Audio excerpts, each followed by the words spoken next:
Hi everyone, my name's Andy. I'm an IELTS teacher and ex-IELTS examiner. In this video, I'm going to discuss what it takes to reach the highest score possible in the IELTS speaking test, a band 9. But today's lesson is going to be a little bit different.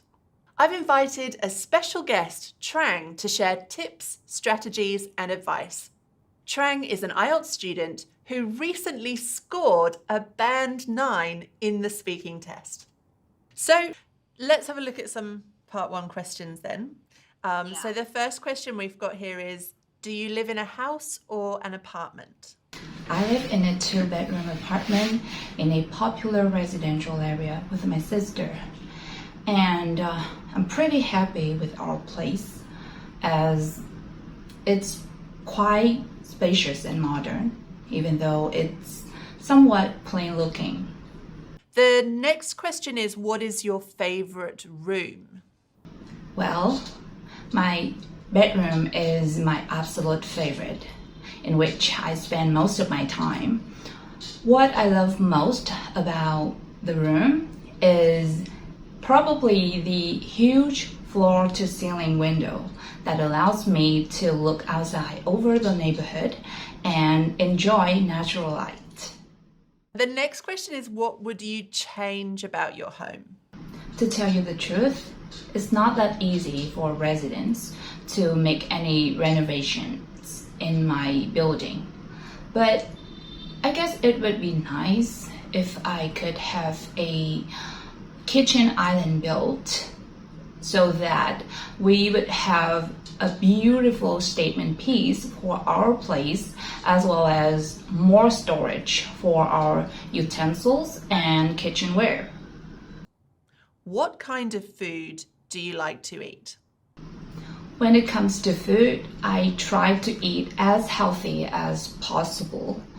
I always make sure that there are a wide variety of dishes in my meals, including vegetables, protein, and starch.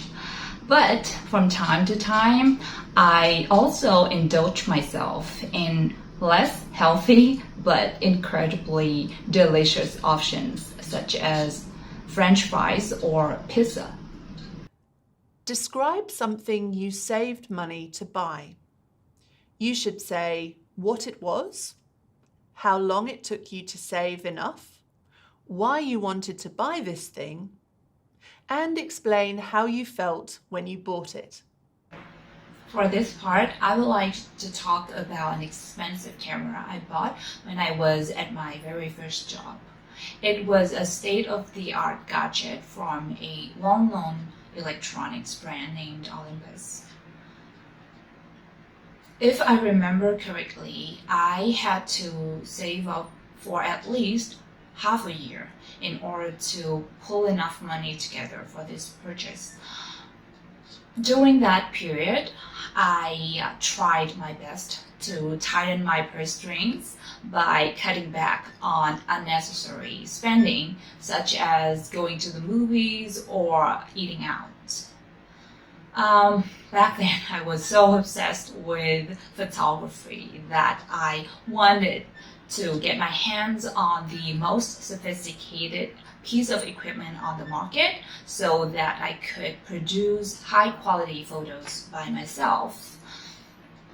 I recall ordering the camera from Olympus's flagship store in Singapore, and it probably took 2 weeks to arrive, and I was absolutely on cloud 9 when I finally received it in the mail. I must have gone out immediately after to test out my new high-tech toy. Do you find it difficult to save money?